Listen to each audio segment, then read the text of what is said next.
What's happening, Exiles? Welcome to my Unleash Fusillade Blood Mage build guide.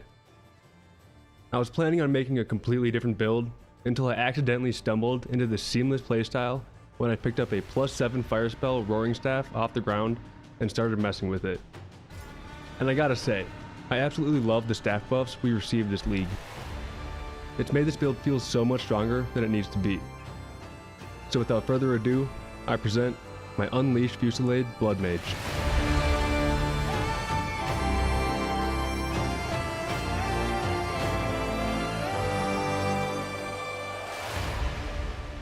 This build has been able to tear through all content I threw at it.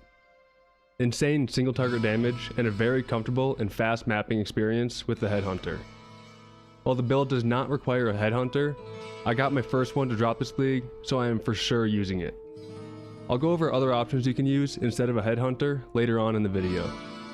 Ember Fusillade is a skill that creates fire projectiles that hover for a short duration, then fire one by one in a fixed sequence. Both the delay before firing starts and the time between each projectile firing are affected by a skill effect duration. Reducing skill effect duration does two very important things. It shortens the hover time, causing the firing sequence to begin sooner, and it reduces the delay between each projectile firing, making the entire sequence complete faster.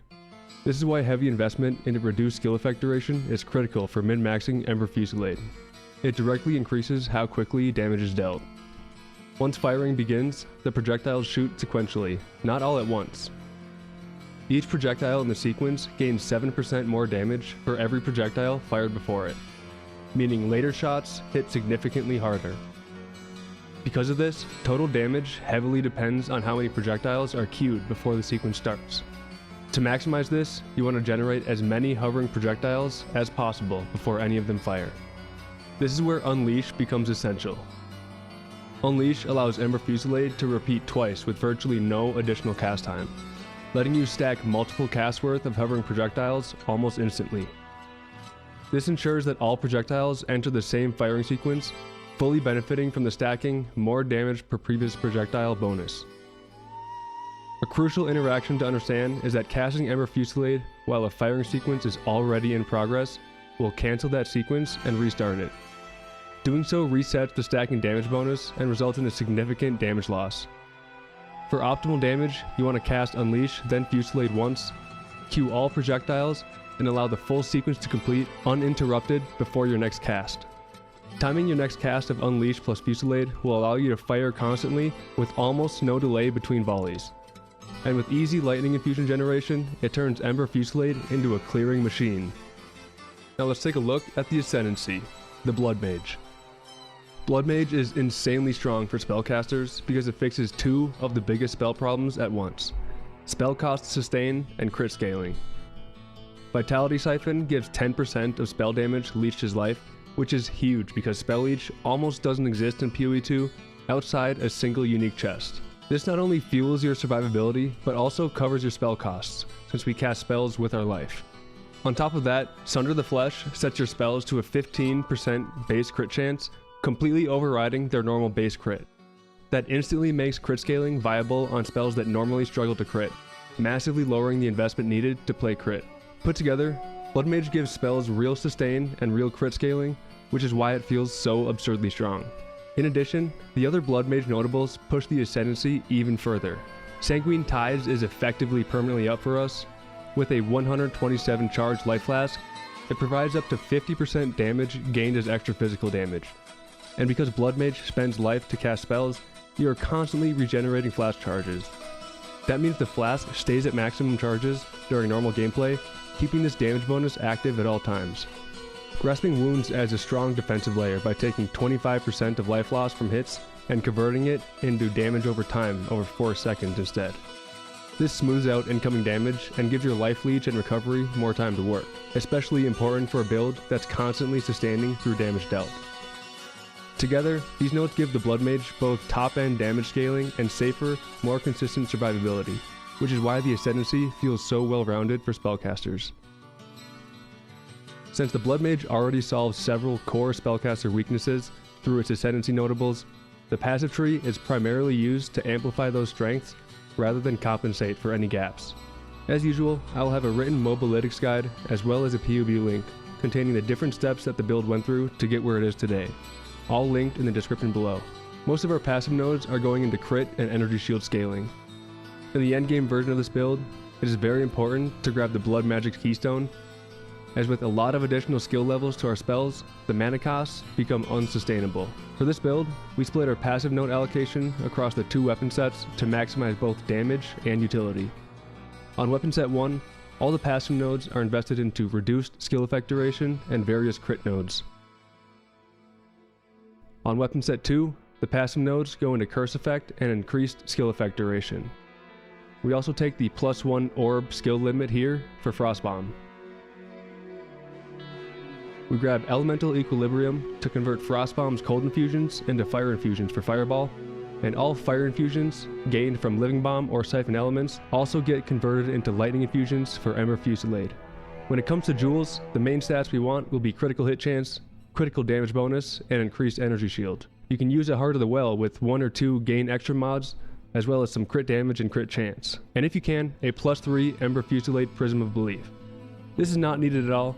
I was deleting everything before I got this, and I found it for a really good deal that I couldn't pass up. Now let's check out the skill gem setup. For Ember Fusillade, we take Multi-Shot 2 so that both the base cast and the Unleashed repeat each grant 2 additional projectiles.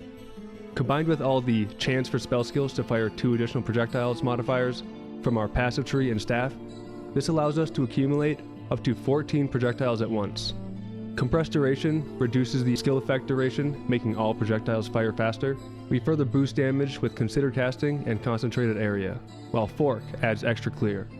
For Frostbomb, Spell Cascade support creates extra cast to the left and right, but the skill's default limit of 1 would usually block this.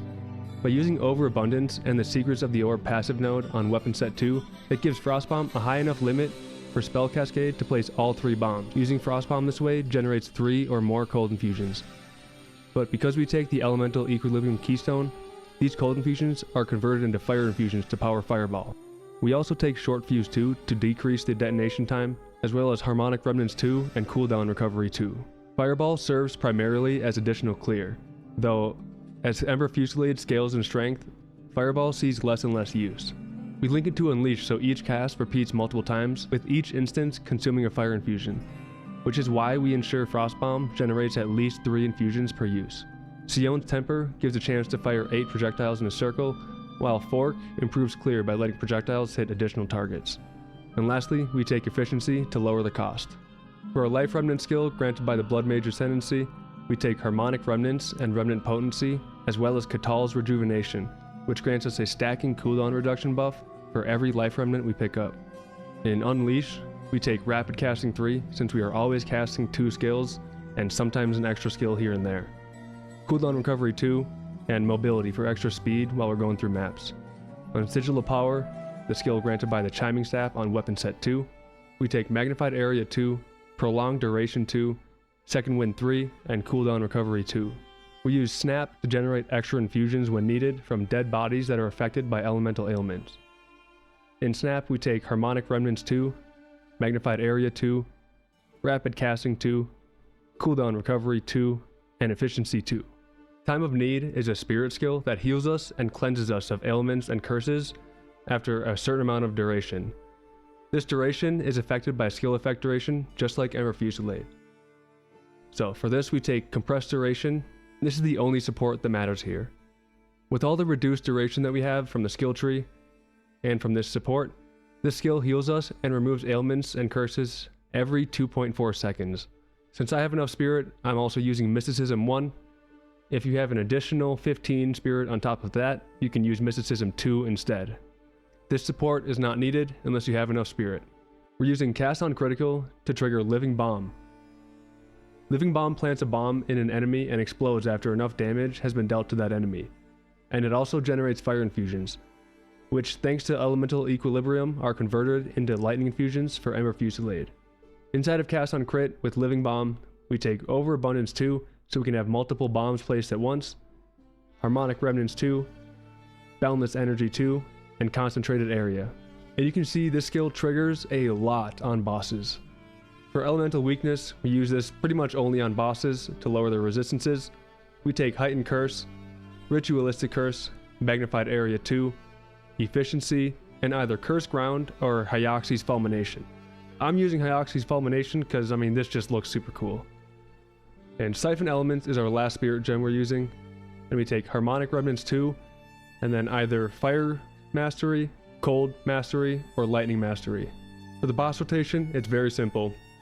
We start by laying down a Sigil of Power, and then an Elemental Weakness. This automatically gets our Sigil of Power to stage 4.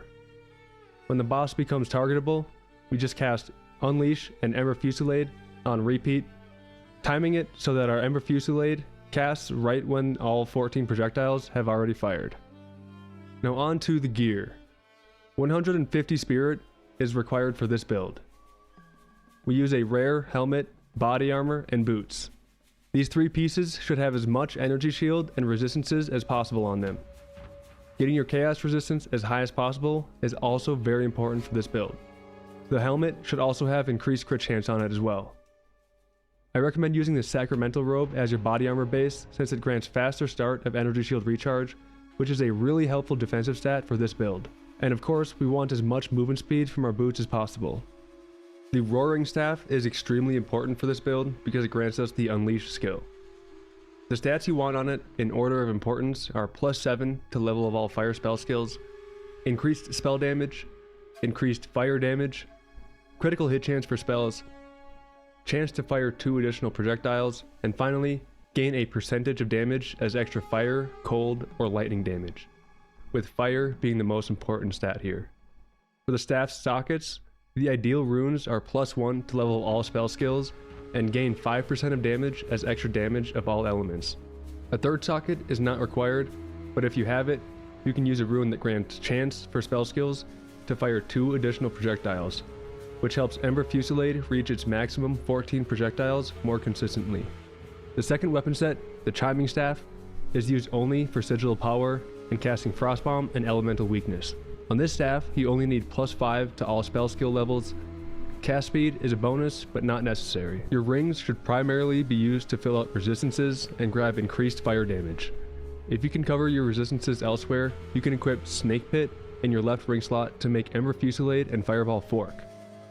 This allows you to swap out the Fork support from those skills for something like Fire Mastery or Diala's Desire. For your amulet, prioritize +3 to all spell skills, Energy Shield, Spirit, and Global Defenses, and then any resistances that you still need. If possible, you can also look for crit chance and crit damage. I've anointed Dizzying Hits here for extra crit chance. Atziri's Acuity Gloves are used for a nice boost to our crit chance and instant life leech. For the belt slot, I'm using the legendary Headhunter. This was actually my first Headhunter drop in Path of Exile, so I was really excited to throw it on for this build. If you don't want to use Headhunter, there are several solid alternatives. One option is a Vol Cultivated Soul Tether, which converts excess recovery from Life Leech into Energy Shield recovery, with the usual lose 5% of maximum energy shield per second modifier removed. If you go this route, be aware that Instant Leech from Atziri's Acuity won't apply to your energy shield, since Instant Leech doesn't count as recovery for this effect. To work around that, you'll need 2 things. First, anoint your amulet with fast metabolism, so that Leech continues once your life is full. And second, cultivate your Atziri's Acuity to remove the Leech from critical hits as instant modifier, ideally replacing it with % of Leech is instant. This way, you still keep some instant Leech while gaining energy shield recovery at the same time. Otherwise, you can use a rare belt to fill any remaining resistances, or go with a different unique like Ingenuity or even a Darkness Enthroned, socketed with whatever you want.